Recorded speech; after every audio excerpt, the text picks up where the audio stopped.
Welcome back to Call the Damn Leads, the show by sales professionals for sales professionals. I'm your host, Drew B. Wilson. With more than 2 decades in sales, I've seen it, been through it, heard about it. Now I'm bringing it to you, my favorite people in the world, the sales community, because this is the greatest job on earth. Doesn't matter where you come from, what background, what personality type. You can create an amazing life in sales. Today's guest, no stranger to the journey. He's my new friend, Mr. Michael Buzinski. Welcome to the show. Thanks for having me. I'm grateful to have you, man. I know we're going to have a great conversation today, but I want to jump right into it with your crazy sales story. My crazy sales story. It's funny. My crazy sales story was actually a reverse sales story. I had a gentleman that I had been networking. I was living in Anchorage, Alaska at the time. We had a creative agency up there. And this gentleman who was a CPA by trade wanted to start a professional football team in Alaska. Okay. And at the time, this is back in the 2006, 2007 area. Okay. So this has been a minute, but indoor football was really big. Okay. And arena ball. And he wanted to have an arena ball in Alaska. And so he was actually selling me on me coming in and being a fractional CMO for him. Now, that part was the easy part. So I got a client. That was fun. So it was like very rare do you actually get somebody who will take you out for drinks and get you to say yes to the job, right? Type of thing, right? And it's not a job. It was like, I'm a consultant. I was a 1099er, the whole 9 yards, right? But the crazy thing was then my first job was to sell the concept of an Alaskan indoor football team to the AFL. And so we got shipped down to Costa Rica where they were having the AF2 Cup. And then we sat in this room in Costa Rica all day, getting the slide deck all ready to go, the whole 9 yards, right? And we get in there, and I do the whole presentation. I'm the first one to talk. Get in there, and all you have is just a room of owners, and you're pitching your idea for a football team to be added to their roster of teams, which then they become intertwined with you financially. Right. So they have to believe that you have a good brand, that you're upscaling the league, but then also that you're not going to be a drain on their wallet. Right.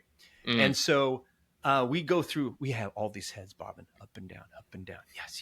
This sounds cool. This is awesome. We already had like the Alaska Wild. We had this eaglet logo. We did everything. Right. It was beautiful. Right.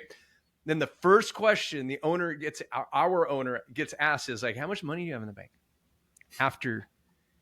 And he had like $300,000 in the bank type of thing. And they're like, yeah, that one question got us disqualified. Boom, just like that. But we spent all this time pitching this whole thing and sold it. We had sold it. But sometimes, you got to have the money. Money talks, man. And I could see kind of how a league like that would want to know that you're able to continue reinvesting into something like that, because brand awareness is a huge part of how you build an audience. And the audience is ultimately how you generate your leads and how you get people to buy more of your stuff. And being someone in the marketing world, Buzz, I'd be really curious, because I love this conversation of brand awareness, marketing, sales, how it all ties together. Because most sales professionals, they come in and they're just like, I'm going to sell.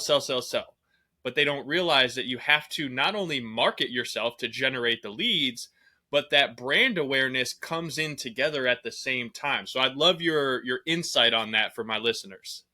We call it the marketing operating system, right? And so a lot of people think that marketing and sales are two different things. But back in the 90s, the Department of Marketing and Sales was sales. You were in the sales and marketing department.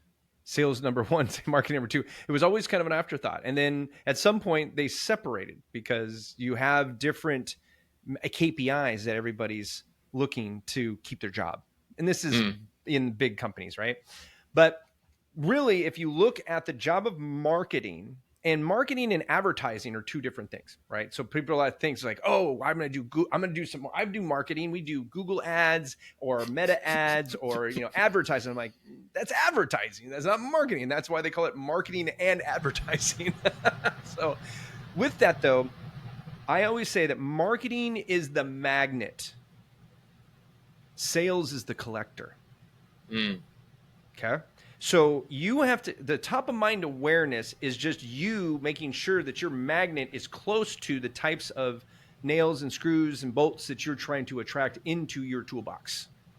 Okay. Into your garage, if you will. All right. I'm probably making a horrible analogy here, but we'll work with it. So with that magnet comes in there. The sales team doesn't have anything to sell, anybody to sell to unless marketing is bringing it in. Okay, if you're talking about inbound sales. Now, if you're an Yep. ABM or something like that, where your job is to then do business development, that's not sales. Sales is part of your job.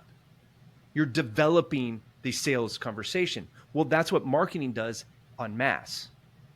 Supposed to, right? And that's where people forget. And it's like marketing is nothing without a sales team to catch it, because you can bring it all in, but there's nobody to catch it. What's going to happen? They're just going to go to the next. Who will catch it, right? And we talk about follow-up, and we talk about all the things on the sales side that save us from wasting marketing dollars. But if people don't look at their marketing as part of their sales team, they're losing, leaking, bleeding money, sales. They're burning out salespeople. They're burning out and disenfranchising their marketing people. If they're outsourcing their marketing, they're wasting their money. They might as well just take dollar bills, staple their business card, if you even have one anymore, and throw it out in the streets, because that's all you're doing. Just waiting for somebody to pick it up and go, oh yeah, maybe I need that, and then call you and come closed, right? But that's how I look at it. They're intertwined.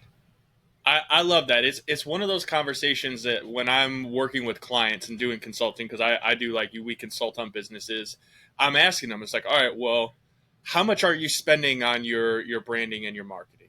And usually they're like, oh, we've got billboards or radio ads, or we do Facebook and all this stuff. And I'm like, okay, but what's the actual number? And as you said, it's the KPIs that matter. And a lot of times people are like, well, we're spending, I don't know, 10 grand a month. And I'm like, okay. And are you actually tracking what's working and what's not working? Right. And they're like, well, sure, we're making more money than we're spending. And I'm like, that's not what I asked you. Like, are you actually certain that they saw the billboard and then clicked on your ad, or did they click on your ad and you're just assuming that they drove by the billboard and that's why they bought from you? Right. So Exactly. when you're working with a company, what's like the main things that you go in and say, hey, either you have this or we literally cannot work together? So one of the things in this day and age, if you don't have a website, I can't work with you. And there's so many people who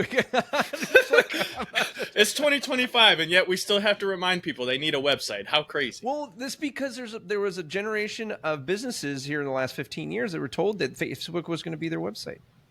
That Google Business Profile was their website, right? That LinkedIn is their website. They don't have to do anything else. The problem is that any of those properties, all very important in their own respects, but you don't own that space. There's right now, I was just listening, who was it? It was High Level, which is a big CRM company, and a couple of well-known communities that got shut down on Meta for no reason at all. No explanation, no warning, the whole 9 yards. We're talking communities with tens of thousands of members. 100,000 plus in the Go High Level community, if I remember correctly. Gone.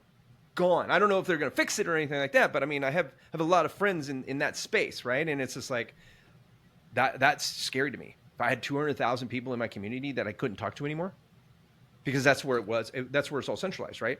Now, They have a website they can go to. There's other ways of connecting because that's a big enough corporation. But most of us don't have the type of resources a company like High Level has, right?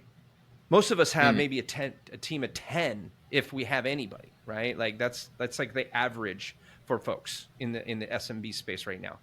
And it's like, okay, so if you're relying on Meta, and Meta then say Meta decides, Mark Zuckerberg just decides, you know what? I think social media is antisocial and I'm going to shut the whole damn thing down. What if you're making all your money on Twitter? It goes to X. And then he decides, you know what? I'm going to sell it to Mark Zuckerberg. And then Mark Zuckerberg just shuts it down despite him. There's all sorts of things going on in the billionaire circles that none of us millionaires and sub-millionaires have any control over. So why would you spend any time marketing without your own property? It's like starting a brick and mortar without the keys to the front door. That's a great analogy. And it's one of those things that I often try to remind sales professionals is like you have to be omnipresent. Because if all of your business is coming from one referral partner and all of a sudden that person decides they don't like you or someone else takes them out to dinner and gives them the old reach around and it's like, hey man, now you're my guy. You could lose millions and millions of dollars of opportunity. I have a client right now who's just been going through this. He, 7-figure business. All of a sudden, his one main referral partner decided that they were going to start working with some other guy. I don't know if it was a price thing or what the deal was, but he lost like $350,000 in revenue Mm-hmm. overnight. Overnight. And I've worked with other businesses where like their main driver was their Instagram page, and that's where they were generating all of their revenue. And then Mm-hmm. all of a sudden, Instagram decided that they didn't like one comment they made 5 years ago, shut them Mm-hmm. down. Now, you can get Mm-hmm. those accounts back sometimes, but the loss of revenue during that time and the loss of trust during that Mm-hmm. time is almost like irreparable. Right. And so when you're working with a business, like I always laugh because I see a lot of professional marketers who have a website, but then I go and they don't have any tracking, they don't have any retargeting, they don't have any sort of like pixels installed on anything. And I'm just going like, how are you a professional marketer, but you don't have any sort of actual tracking right, like systems on these platforms? Mm-hmm. And they're always like, oh, well, we don't need it. And I'm like, okay. And so in your world, how important do you think it is to have those sorts of things in place so that you can go back and retarget the visitors to a website? Oh, 100%. I mean, if you don't track, you don't know. So it comes to the 50-50 marketing paradox. 50% of your marketing is working at any given time. Most people don't know which 50%. Mm, So they can't tell you I can't tell you what to stop spending money on if I can't tell you what's working and what's not working. Okay. So if you're okay with burning money, don't worry about it. But if you're in business, you should be looking for a profit and you should be looking to maximize your investment. So you need to track your investments. It would be like me saying, "Hey, let me buy my Bitcoin from me," but then you not having like Coinbase to go in there and see how much it's worth mm, as it goes up and down, right? And maybe there's a time for me to sell because it's time to get out. In marketing, there's always a point of diminishing returns. So something can be working and awesome, and then you're like, "Hey, we're going to keep going up." I was like, "Okay, that's great," because you're feeling it on the revenue side. It must be working, right? But if you don't actually look at your KPIs, you don't see the early signs of the diminishing returns. Or if they never hit the point of diminishing returns, sometimes it just stops working altogether and goes straight down. Because all marketing that works until it stops. It's mm. just like people. People are great until they're not. That referral partner that you were just talking about, awesome. $350,000 from one friggin' contact. I mean, we're just printing money until you're not. You can't tell the future, especially when you can't see the lagging trends. Mm. So if you have no rear view mirror, you don't know who's coming up to pass you. You don't know if you're about to get rear-ended. You don't know if you're going to be sideswiped in your blind spots because you have all the blind spots. All you can see is forward, and you think your forwards is a ramp instead of a mountain range going up and down. Do I think KPIs are important? Yes.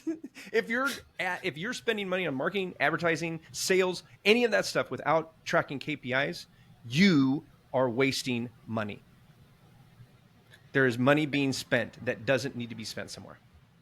And what's really important about this is watching the trends, because I can personally say, when we launched this business originally, we came out of the gate and we're getting like 4-to-1 returns. Every dollar we spent on Instagram and Facebook, like we were just Mm-hmm. printing money. And I'm like, hell yeah, keep spending 500 a day, 1,000 a day. Like I'm all day in this casino.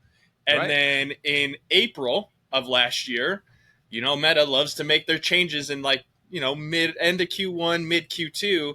All of a Mm-hmm. sudden I'm looking and I'm like, where'd all the money go? Like we're spending $1,000 a day and like we're not making $1,000 a day. What happened?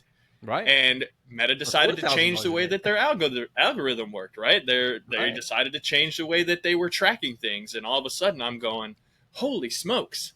So this year, as we got into April, I'm looking at the KPIs, and I start seeing we're going from like a 2.5, 3 to 1 to like a 1.5, and I'm going, all right, here's the change.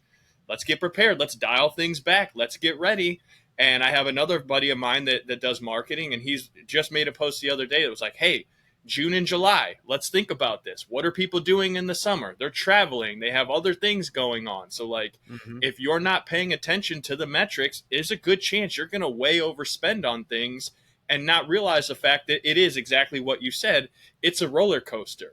And if Mm-hmm. you can properly predict what's going to happen, then you can make better choices in your business. So, And I like, don't even how do think it's you predict. I don't go even think ahead? it's predict. I mean, like you said, it's trend. It's trends, right? It's if you've ever played golf, the first time you're on a course, most courses have a tee box and there's a hole a few hundred yards away. Okay, we all know that. But if it's your first time on the course, you don't know where you if there's a blind spot, there's a sand trap, and there's water over here, and all that other stuff. You're learning that first year, like you were saying, like last year that happened. This year you're playing the same course, but you know hole number 2, hole number 3, I've got to watch out because there's a hazard over here. So I might need to grab a different club. I might not need to swing as hard, or maybe I need to swing harder. That is a trend that you're not, and people try to say they can predict things. I tell people in marketing it's unpredictable, right? Yeah. You have so little control of things outside of your own company, and people try to worry about things they can't control, so they spend a lot of time spinning their wheels on things that they will never affect, right? And I tell people, I was like, do you have control over that? No. You can either bet or not bet. Marketing and sales is investment. Investment Mm. comes with risk. If you can't handle the risk, do not invest. But if you're going to invest without understanding the KPIs and without tracking what's going on with your investment, I don't know why you're in the casino in the first place. So, yes, you're absolutely right. What would you say are some of those controllables that someone that owns a small business can actually stay focused on? You can stay focused on, I wrote a book called The Rule of 26. Okay. And for small business owners, unless they are marketing professionals, like they have studied marketing, they worked in marketing before they became their own business owner, those types of people. Okay. Most business owners need to look at KPIs that drive revenue. So I wrote a book called The Rule of 26, right? That basically boils down all of the KPIs. I mean, you can go to like HubSpot. They can track like 138 different KPIs, right? Most of which are either trailing or indicative of something that could happen later in the process of the marketing advertising. Okay. So as a business owner, you don't have time for what we call vanity metrics. Okay. Now, the most easy Mm. ones is like, oh, I got 5 likes. Okay. So what? So how many of those 5 likes bought from you? Well, none. Okay, well then that metric doesn't matter, right? So there's 3 KPIs. You need to be looking at your traffic to your website because you own it. Okay. If you're pushing to another place you don't control, you need to find out how many people are going there. Because the second KPI is your conversion rate. Now on your website, you can move things around to increase that conversion. Okay. The third is your average revenue per client coming from your marketing. What type of people are buying? Because if you not all money is good money. Amen. Okay, so like if you're Amen. paying like okay, yeah, we're getting 4-to-1 on that because we're selling 100 units that should own, but we're going to now have to double up our fulfillment team because they're all taking up too much time because we got the wrong people in, right? Mm. So if you can increase each of those KPIs, your traffic, your conversion rate, and your average revenue per by 26% each, just over a quarter each, you will double the revenue coming from wherever you're pushing it. And I like to have it a website because we have control over it. So it's called the Rule of 26. That's fantastic. And I've read a ton of marketing books, but I already know I'm going to be picking that one up because it's, hey, man, even if it's 0.25%, like that is a massive amount of growth. And it's one of those things where so many people don't even know. It's like, all right, well, what's your average revenue per client? Oh, I don't know. Like, what do you mean you don't know? Whoops. Oh, interesting. And people are like, and it's super simple. If you're a service-based business, your average revenue per client is the amount of clients you served in 1 year is the amount of revenue that you it brought in the year. So say it's $100,000, just for easy math. Yep. $100,000, and you served 100 people. You divide 100,000 by 100, and that means $1,000 per person, per client. That's it. Done. Basic math. That's the easiest way to do that. Now, are some of those people $2,000 and other people are $500? Yes, but that's when you get into the nitty gritty, and then you start breaking them out, right? But if your average revenue per client is X, 20% of your clients are going to be 80% of your revenue. Those are the people that we call the P3P, the perfectly profitable prospect. Okay. Those are the people we want to market to, because the other 80% are eating up 80% of your profits. The 80-20 works so well in marketing and sales. It like there's a whole book on it. It's called 80-20 marketing. And the guy literally goes through and he's like, every single time I look at it, it always comes down to it. And he looks at it like the 80-20 of the 80-20. So he looks at the top 20%. And he says, what are the 20 of that 20%? Right? What are my top 5% folks? If I market to just those, will I get more of those? Yes. Now your salespeople are happy because they keep getting whales on the phone, on their sales calls, right? They're whales. And then every once in a while, and at that point, you can start saying no to the people who don't qualify as the 20% of your 20%. Sorry, you don't meet the profile that we want, because we now can say no. And no is more profitable sometimes. 80% of the time, you should be saying no. You should be saying no 80% of the time, because they're not your 20%ers. Yep. Right? But do we do that? No, because we sell. Salesmen make money when they sell. Right? Owner makes money when you sell. And they don't look at your opportunity cost. They don't look at your operational costs, which suck your ROI. And when I look at ROI, I'm looking at your net, not your gross.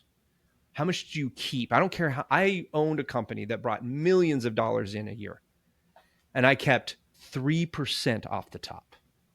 You think that was an e-commerce company? Because that's pretty standard in e-commerce, it seems. Oh, no. This was a creative agency. I wasn't even paying myself all that well. So I owned a job, right? Because I had to have that revenue coming in. It's not how much you make, it's how much you keep. So as a business owner, you need to find ways to incentivize your salespeople in ways other than just making the sale. And that's a whole nother conversation. Well, and Buzz, I'm sure we could sit and nerd out on this literally for the next several hours. I love these kinds of conversations, and I certainly hope that we get another chance to chat about it and go deeper. But I want to be respectful of your time. What's the best way for me and all the listeners to come find you, follow you, check out your stuff? Real easy. If you want a copy of the book, I'm actually giving a signed copy, a free copy. If you want to go to ruleof26.com, I just ask that you cover the shipping and handling, but I will personally sign and send that out to you. And if you're interested in what strategy first marketing looks like that actually plugs into your sales side, go to buzzworthy.biz.